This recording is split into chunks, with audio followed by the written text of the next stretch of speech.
नमस्कार, स्वागत है आप सभी का। गांव की सरकार की हम बात कर रहे हैं। तो गांव की सरकार का चुनाव हो रहा है छत्तीसगढ़ में। त्रिस्तरीय पंचायत चुनाव का ये दूसरा चरण है और आज सुबह 7 बजे से वोटिंग के लिए लोगों की कतारें लगी हुई नजर आई और ये कतारों की तस्वीर आप देख पा रहे हैं। पंचायत चुनाव के लिए मतदान लगातार जारी है। 21 जिले हैं कुल और इसके 36 विकास खंड हैं जहां पर ये चुनाव हो रहा है। 2505 ग्राम पंचायतों में मतदान है और 23,000 से ज़्यादा पद हैं, जिसके लिए गांव में लोग चुनाव करने के लिए पहुंच चुके हैं मतदान केंद्र और गांव की कुर्सी की लड़ाई जारी है।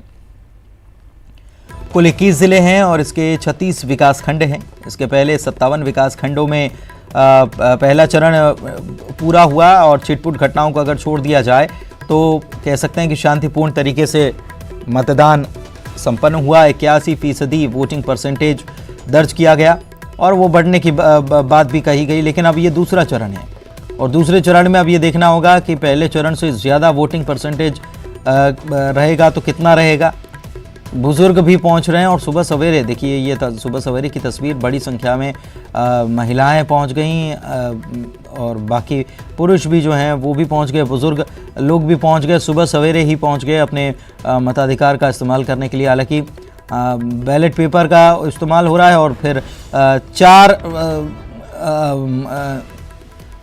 मतपत्र बनाए गए हैं। तो 4 अलग अलग रंग के मतपत्र हैं और अलग अलग पद के लिए उसमें मत देना है। तो प्रक्रिया में थोड़ा वक्त ज़रूर लग रहा है, लेकिन उसके बावजूद उत्साह कितना है ये सुबह सवेरे जो तस्वीर आई है इसको देखकर आप अंदाज़ा लगा सकते हैं। महिला शक्ति की बात की जाए तो वैसे तो महिलाएं सुबह सवेरे काम में व्यस्त होती हैं, लेकिन उसके बावजूद घर के सारे काम छोड़कर अगर वोट देने के लिए ये महिलाएँ पहुँची हैं। ठंड है, सुबह शॉल ओढ़कर स्वेटर लेकर पहुँचे हैं, स्वेटर पहनकर पहुँचे हैं और वोटिंग करने के लिए पहुँचे हैं। देखिए, एक बुज़ुर्ग महिला की तस्वीर भी आप देख पा रहे हैं। ये बुज़ुर्ग महिला पहुँची हैं अपना वोट कास्ट करने के लिए, वोट देने के लिए।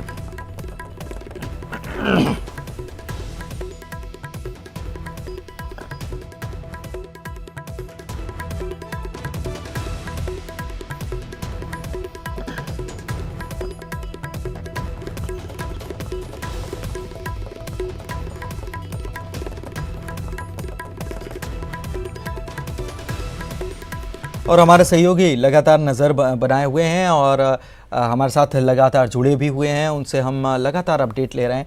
चलिए सबसे पहले चलते हैं जगदलपुर। हमारे सहयोगी वहां से विनोद जुड़े हुए हैं, उनसे जान लेते हैं कि पहला चरण हो चुका है पूरा और आज दूसरा चरण शुरू हो गया। और विनोद, अच्छी खबर ये है कि सुबह जो तस्वीरें आप और हमारे अन्य सहयोगियों के द्वारा भेजी गई हैं, लंबी लंबी कतारें देखने को मिल रही हैं। महिलाएं जो सुबह सुबह व्यस्त होती हैं वो सारे काम छोड़कर वोट देने पहले पहुंची हैं, चाहे फिर बुजुर्ग महिलाओं की बात हो या कामकाजी महिलाओं की बात हो।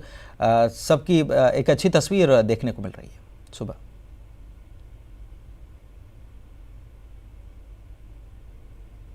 उत्साह है गांव की सरकार बनाने के लिए, अपने जनप्रतिनिधि को चुनने के लिए जो गांव का विकास करेंगे, मूलभूत सुविधाओं जो कमियां हैं उन्हें दूर करेंगे। तो काफी ज्यादा उत्साह सुबह से दिखा जा रहा है।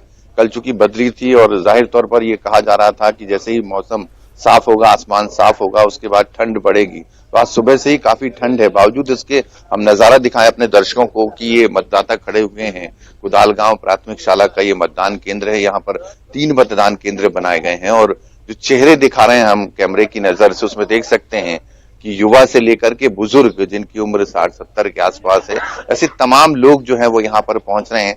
महिलाएं भी बड़ी संख्या में, क्योंकि अभी सुबह का वक्त होता है तो जाहिर तौर पर जो सुबह की काम होते हैं घर के, वो निपटाना जरूरी होता है। लेकिन सबसे पहले गांव की सरकार चुनने का ये वक्त है। तो आज अगर एक दिन घर का काम अगर विलंब भी होगा तो चलेगा। और यही मनोदशा बना करके महिलाएं हो, बुजुर्ग हो, युवा हो, गांव के जितने भी लोग हैं अपने अपने मतदान केंद्रों में अपने मताधिकार का प्रयोग करने के लिए बड़ी संख्या में पहुंच रहे हैं। हर मतदान केंद्र, बस्तर विकासखंड और लोहंडीगुड़ा विकासखंड का जितने भी 354 पोलिंग बूथ बनाए हैं, कमोबेश इसी तरह का नजारा है। लोग बड़ी संख्या में लंबी लंबी कतारों में लगे हुए हैं और अपनी बारी की प्रतीक्षा कर रहे हैं, क्योंकि एक एक व्यक्ति को करीबन 5 से 7 मिनट का वक्त लग रहा है वोट डालने में। लेकिन उसके बाद भी कहीं कोई हो हल्ला नहीं है, शोर शराबा नहीं है। बड़े सब्र और इत्मीनान के साथ जो है लोग अपने मताधिकार का प्रयोग करें। पुनीत। बिल्कुल। और ये तस्वीर बहुत कुछ लोकतंत्र को मजबूत करती तस्वीर तो है ही, जैसा कि आप बता रहे हैं विनोद, लेकिन इसके साथ ही एक बात और है, ये तस्वीर ये भी बताती है कि लोग, दूसरे लोग जो कतारों में आजकल खड़े होने से, शहर के लोग ख़ास तौर पर खड़े होने से कतराने लग जाते हैं, या 4 लोग अगर लाइन में हों और अगर लाइन थोड़ी देर रुक जाए तो उसमें उनका गुस्सा निकलना शुरू हो जाता है। तो इन लोगों से, इन लोगों के सब्र से इन लोगों को सीख लेना चाहिए कि चूंकि गांव की सरकार चुनने का मसला है तो यहाँ ये लोग बड़ी शांति के साथ अपनी बारी का इंतज़ार कर रहे हैं। एक बात और विनोद, मुद्दे क्या हैं, क्योंकि इतने वक्त से आप और हम लगातार खबरों को कवर भी कर रहे हैं और बता रहे हैं आप, क्योंकि हम जब भी देखते हैं तो सवाल यही उठता है कि सरपंच या सचिव पर आरोप लगाते हैं, यहाँ की सड़क, बस्तर की अगर बात कर ली जाए तो फलानी जगह की सड़क नहीं बनी, उसके लिए राशि निकाल ली गई थी, सड़क टूट गई, कच्ची सड़क है, लेकिन उसके बावजूद स्कूल नहीं है या स्कूल में टीचर्स नहीं आते। ये मुद्दे क्या इस चुनाव में आपने देखा, चुनाव तो क्या ये मुद्दे हैं क्या अभी बस्तर में, इन पर कोई चुनाव होता है क्या, या फिर और कोई मुद्दे हैं, और अगर और कोई हैं तो कौन कौन से हैं? देखिए, निश्चित तौर पर जो मूलभूत सुविधाएं होती हैं गांव की, हर व्यक्ति चाहता है कि उसके गांव का विकास हो, गांव की तस्वीर बदले, स्कूल में अच्छे टीचर पहुंचे ताकि उनके बच्चों का भविष्य बन सके, अच्छी सड़कें हो, लाइट, पानी, बिजली की सुविधा हो। बहुत सारी जगहों पर ये तमाम चीजें हो भी रही हैं और बहुत सारी जगहों पर नहीं हो रही। अब से कुछ देर पहले यहीं पर कुछ मतदाता खड़े हुए थे, उनसे हमने बातचीत भी की और उनका साफ तौर पर ये कहना था, कई मतदाता तो ऐसे भी थे पुनीत की उन्होंने ये तक कहा कि 15 सालों से वो बाढ़ जो रहे हैं गांव की सड़कें बनने का, लेकिन वो सड़कें नहीं बनी। बावजूद उसके लोगों की उम्मीद में कहीं कोई निराशा नहीं दिखी। लोगों को ये लगा कि एक ना एक दिन जरूर उनकी बात जरूर सुनी जाएगी, जो प्रतिनिधि चुने जाएंगे उनके द्वारा वो कहीं ना कहीं उन कामों को करवाएंगे जो अधूरे हैं। कई लोग तो ऐसे भी थे जिनका ये सपना था कि उनके बच्चे पढ़ लिख करके नाम रोशन करें अपने गांव का, प्रदेश का, देश का। और यही वजह है कि कई लोगों की मलाल ये था कि उनके यहाँ स्कूल तो हैं लेकिन शिक्षक नहीं आते हैं, बच्चे पढ़ नहीं पाते हैं। तो ऐसे बहुत सारे मुद्दे हैं जिन्हें लेकर के लोग आज भी यहाँ पर पहुंचे, बड़ी उम्मीदों के साथ में, ये सपने सजे हुए अपने दिल के अंदर कि वो यहाँ पर अपने जो मताधिकार का प्रयोग करेंगे तो आने वाले दिनों में जो अपने मत का दान कर रहे हैं उसके एवज में उन्हें जरूर उनके गांव का विकास मिलेगा।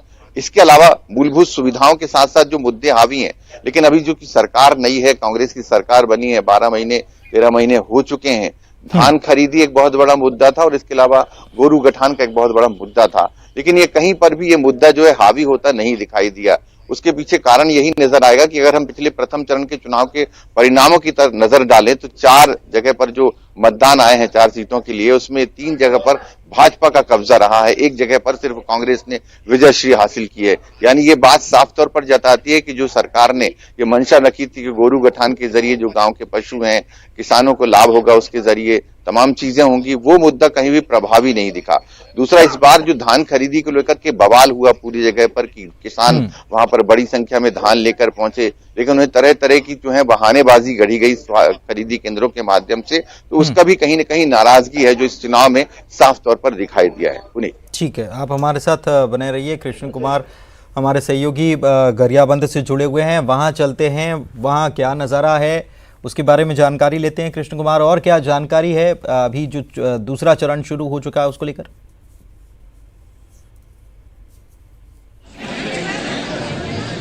जी पुनीत, गरियाबंद जिले के एक विकासखंड में आज चुनाव हो रहा है, छूरा विकासखंड में ये चुनाव हो रहा है और 74 पंचायतों में 156 गांवों में ये पंचायत चुनाव होना है, जिसमें 158 बूथ बनाए गए हैं। लगभग 83,698 मतदाता आज अपने मत का प्रयोग करेंगे। 40,000 से ज्यादा महिलाएं हैं और 42,000 से ज्यादा 42,000 से ज्यादा महिलाएं हैं और 40,000 से ज्यादा पुरुष जो है आज अपने मत का प्रयोग करेंगे। सुबह 7 बजे मतदान शुरू हुआ है और मतदान शुरू होते ही जो मतदान केंद्र है वहां पर महिलाओं और पुरुषों की लंबी कतारें लगी हुई है। काफी उत्साह देखने को मिल रहा है पुनीत।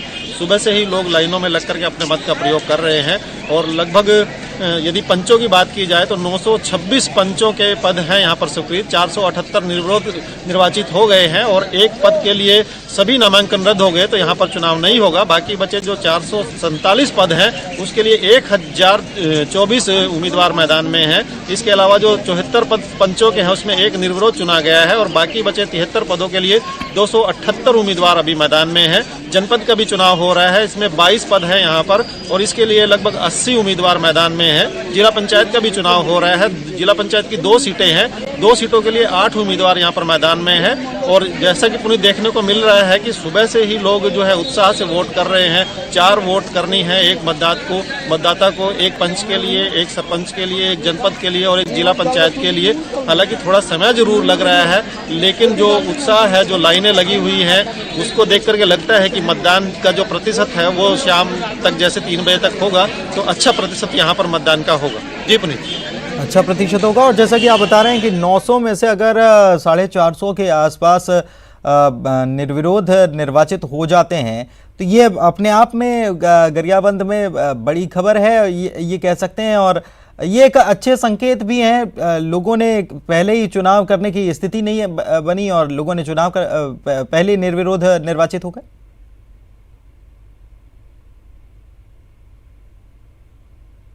बिल्कुल पुनीत, क्योंकि 926 पंचों के पद हैं और इनमें से यदि 478 मतलब 50% से ज़्यादा पद यदि पहले से ही निर्विरोध निर्वाचित हो जाते हैं तो ये एक बड़ी उपलब्धि है छूरा विकासखंड के लोगों की। यहाँ के जो आपसी भाईचारा है या ये कहेंगे कि जो लोगों ने बैठ करके जो निर्णय लिया है, ये एक बड़ी उपलब्धि यहाँ की कही जा सकती है। और 478 ऐसे पद हैं जहाँ पर निर्विरोध पंच निर्वाचित हुए।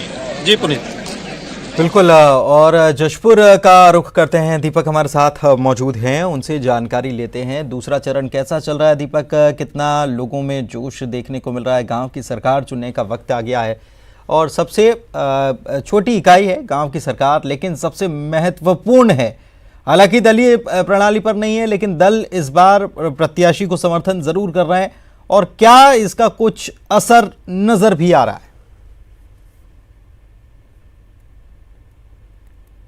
बता दूं कि जशपुर जिले में द्वितीय चरण को चुनाव को लेकर मतदाताओं में खासा उत्साह है। सुबह 7 बजे से यहां मतदान शुरू हो चुका है। सुबह ठंड की वजह से यहां पर भीड़ कम थी, लेकिन अब धीरे धीरे यहां पर मतदान केंद्रों में भीड़ बढ़ती जा रही है। द्वितीय चरण के चुनाव में लगभग 1600 उम्मीदवारों की किस्मत का फैसला 1,15,000 मतदाता यहां पर करेंगे। मतदान केंद्र यहां पर लगभग 930 मतदान केंद्र बनाए गए हैं मतदान के लिए।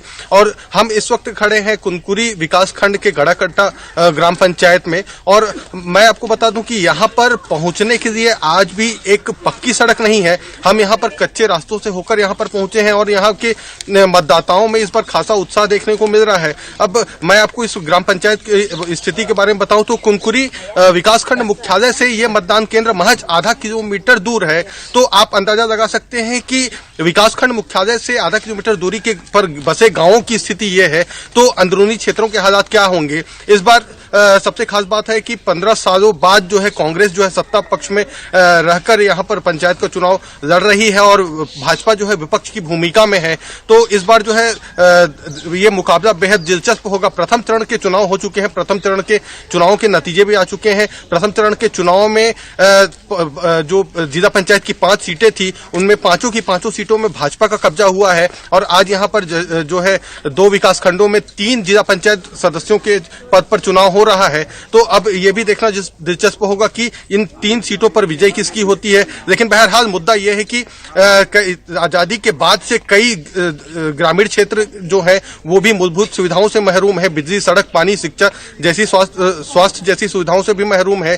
तो इस बार जो जनता है उसका रुख क्या होगा, वो जनप्रतिनिधि किस प्रकार से चुनती है, किस प्रकार से चयन करती है और कैसे जनप्रतिनिधि चुनकर वो उनको सत्ता पर लाती है जो उनके गांवों का विकास कर सके। क्योंकि आजादी के बाद भी अगर किसी गांव में पहुंचने को सड़क न बन पाए तो एक बड़ा मुद्दा बन जाता है, वो भी खासकर तब जब वो विकासखंड मुख्यालय से महज आधा किलोमीटर दूर हो।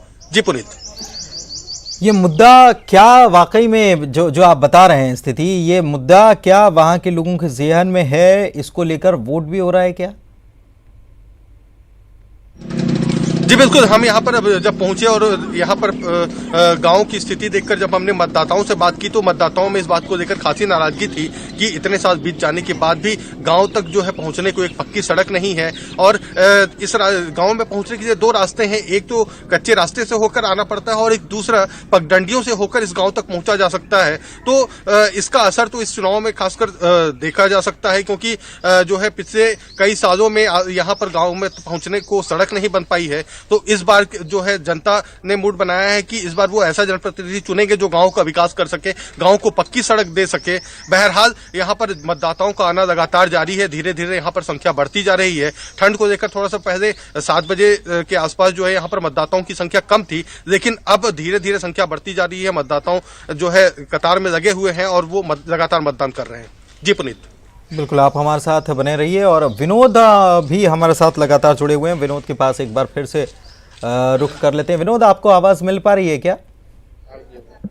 लोग जुड़े हुए ना, सत्यनारायण देखियो आप, सत्यनारायण रोहित जयपुर केस। चलिए, लगता है कि विनोद तक अभी आवाज नहीं पहुंच पा रही। कोशिश करेंगे उनसे संपर्क करने की। अब्दुल असलम कोरबा से हमारे सहयोगी जुड़े हुए हैं, उनसे भी जान लेते हैं। कोरबा बिल्कुल वहाँ के मुद्दे भी अलग होते हैं कोरबा के छत्तीसगढ़ के बाकी क्षेत्रों से, क्योंकि वहाँ नक्सल प्रभावित क्षेत्र तो नहीं है, लेकिन जो वहाँ का परिस्थितियाँ हैं वो बिल्कुल अलग हैं, वहाँ की समस्याएं लोगों की अलग हैं। तो वहाँ लोग किस चीज़ को ज़हन में रखकर मतदान करने के लिए, गाँव की सरकार चुनने के लिए पहुँचे हैं? अब्दुल,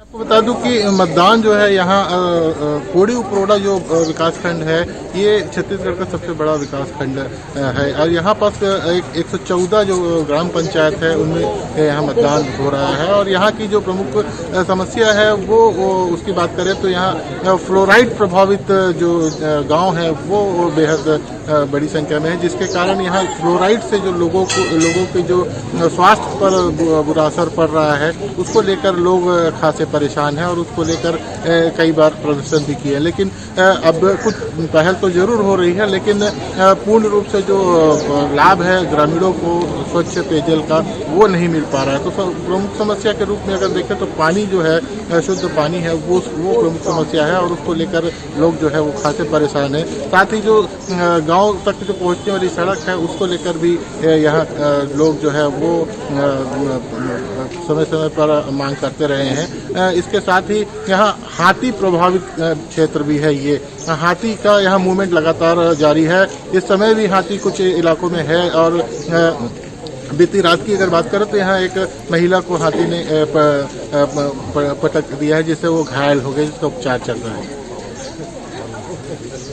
बिल्कुल, कोरबा के मुद्दे थोड़े से अलग है, हाथी प्रभावित क्षेत्र है और ये भी एक बहुत बड़ी समस्या है। न केवल ये बल्कि और भी कुछ इलाके हैं, महासमुंद जैसा इलाका, वहाँ पर भी लोगों के लिए बड़ी मुसीबत हाथी बने हुए हैं और तमाम तरीके की बातें सरकार करती आई। अब देखिए इसमें क्या होता है, क्योंकि अगर गांव के मुद्दे जानने हो तो सरकार को आज टीवी खोलकर न्यूज़ 18 देखना चाहिए कि मुद्दे कौन कौन से, वो भी हम बता रहे हैं, जिसकी वजह से आज गांव की सरकार लोग चुन रहे हैं कौन कौन से मुद्दे जिनको लेकर परेशान हैं। वक्त एक ब्रेक का है, इस पर हम लगातार चर्चा भी कर रहे हैं और गांव की सरकार के बारे में आपको हर अपडेट भी पहुंचा रहे हैं। ब्रेक के लिए रुक रहे हैं।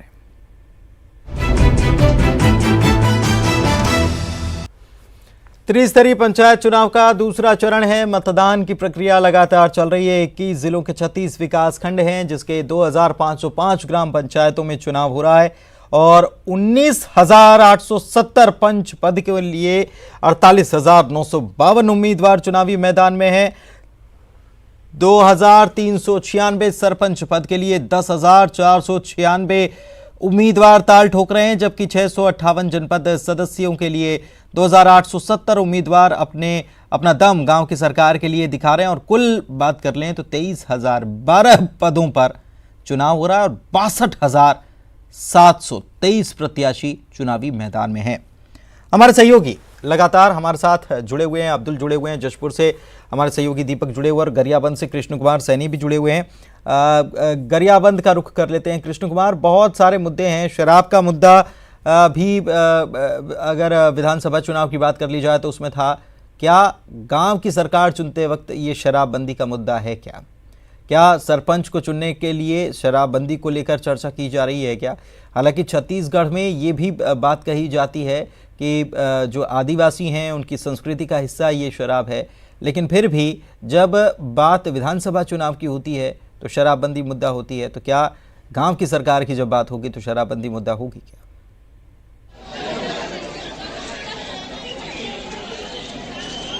जी पुनीत, मैं इस समय मतदान केंद्र पर मौजूद हूँ। यदि आप कहें तो मैं यहाँ की तस्वीरें भी साथ साथ दिखाता चलूँ। बिल्कुल जी पुनीत जी, बिल्कुल जी पुनीत, हमारा जो ये छूरा विकास खंड है ये आदिवासी बेल्ट है और ये ट्राइबल एरिया है।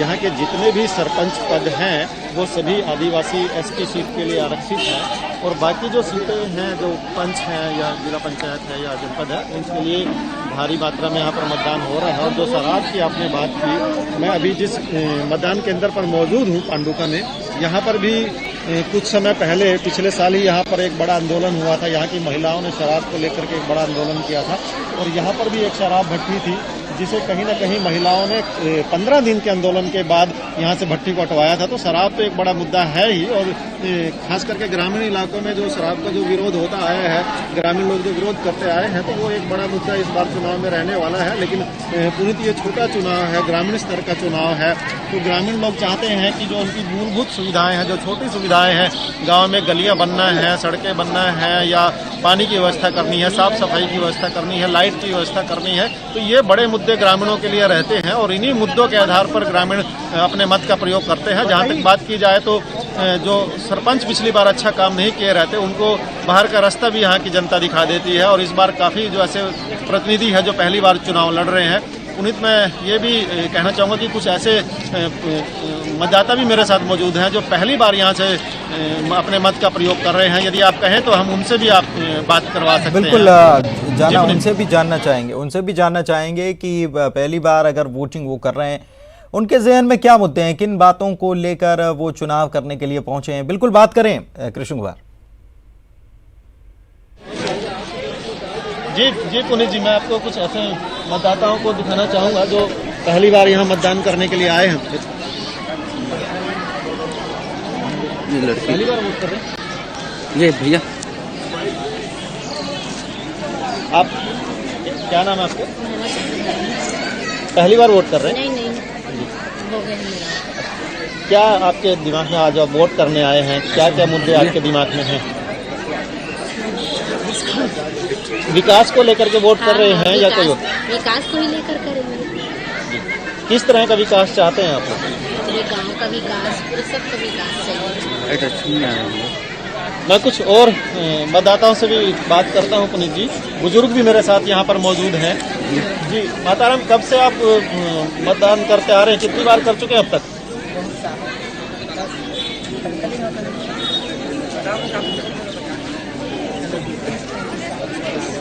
किन मुद्दों को लेकर के आप आज मतदान करने आए हैं? क्या है आपके दिमाग में, क्या सोच के आए हैं? जो विकास कर रही ओला दुहू। जी पुनीत कुमार, आप स्थानीय भाषा में बात करेंगे तो शायद उनको आसानी होगी बात करने में, वो भी सहजता महसूस करेंगे। आप उनसे बात करिए। जी पुनीत जी, मेरे साथ कुछ युवा भी यहाँ पर मौजूद हैं और ऐसे भी युवा हैं जो पहली बार या दूसरी बार मतदान कर रहे हैं। मैं इनसे भी चर्चा करना चाहूँगा। जी, क्या नाम है आपका? पहली बार मतदान कर रहे हैं? सेकंड बार? क्या सोच के मत कर रहे हैं आप लोग? विकास को लेकर के या फिर कुछ और मुद्दे? किस तरह का विकास चाहिए आपको? गाँव का अच्छे से आपने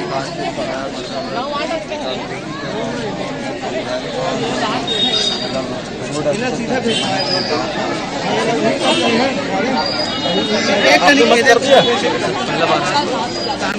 पहली बार कर रहा था? क्या सोच के कर रहा था? वही गांव के विकास अच्छे से सब, मतलब युवाओं को थोड़ा कुछ सोच सके आगे जाके कुछ अच्छा पता गाँव रोड अच्छे बने, पूरा गाँव में गाड़ी। कितने प्रत्याशी हैं सरपंच के लिए इस बार आपके गाँव में? 6 प्रत्याशी। तो सबको आप जांच परख रहे हैं? अच्छे प्रत्याशी को देंगे? कोई लालच तो नहीं रहेगा? अपने मन से देंगे। मेरे साथ एक बुजुर्ग भी है। बिल्कुल बिल्कुल, तमाम जो लोग हैं वह मतदान करने के लिए पहुंचे हैं, उनसे हमारे सहयोगी कृष्ण कुमार बात भी कर रहे हैं लगातार, और क्या मुद्दे हैं उनके, क्या जहन में है, उसको जानने की कोशिश भी कर रहे हैं। कवरेज चुनावी लगातार जारी है। ब्रेक का वक्त हो चला है, जल्द लौटेंगे।